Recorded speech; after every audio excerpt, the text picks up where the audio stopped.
ഒക്കെ ഒന്ന് ഒഴിച്ച് കൊടുക്കുന്ന പോലെ ഒരു തവി ഒഴിച്ച് കൊടുത്തിട്ടുണ്ട് കേട്ടോ. ഇതുപോലെ ഒന്ന് ചുറ്റിച്ചെടുത്തിട്ടുണ്ട്.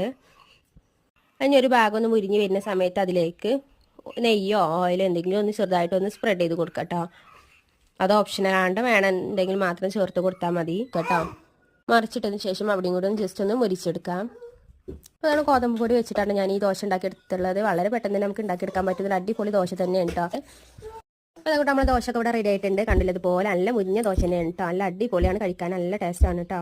അപ്പോൾ എല്ലാവരും വീട്ടിൽ ഇതുപോലെ ഒന്ന് ട്രൈ ചെയ്ത് നോക്കണം. ഇഷ്ടമാകുന്നുണ്ടെങ്കിൽ ഫീഡ്ബാക്ക് നമ്മൾ കമൻറ്റ് ബോക്സിൽ ഒന്ന് അറിയിക്കും കൂടി വേണം കേട്ടോ. അപ്പോൾ ഇന്നത്തെ വീഡിയോ എത്ര ഉള്ളൂ കേട്ടോ. ഇഷ്ടമായെന്ന് വിചാരിക്കുന്നു. ഇഷ്ടമായെങ്കിൽ ലൈക്ക് ചെയ്ത് സപ്പോർട്ട് ചെയ്യാൻ മറക്കരുത്. അതുപോലെ തന്നെ മുൻപ് പറഞ്ഞതുപോലെ തന്നെ ചാനലും കൂടി ഒന്ന് സബ്സ്ക്രൈബ് ചെയ്ത് സപ്പോർട്ട് ചെയ്യണം കേട്ടോ. അപ്പോൾ അതുകൊണ്ട് ഈ ദോശൻ്റെ കൂടെ ഞാനിവിടെ നമ്മൾ മുമ്പ് ഉണ്ടാക്കിയെടുത്ത് ചട്നിയും കൂടി വെച്ചിട്ടുണ്ട്. ഇത് രണ്ടും കൂടി ഒപ്പം കഴിക്കാൻ നല്ല ടേസ്റ്റാണ് കേട്ടോ. നമുക്ക് നല്ല ചൂടില്ല കട്ടൻ ചായൻ്റെ ഒപ്പം കഴിക്കാൻ നല്ല ടേസ്റ്റ് ആയിരിക്കും.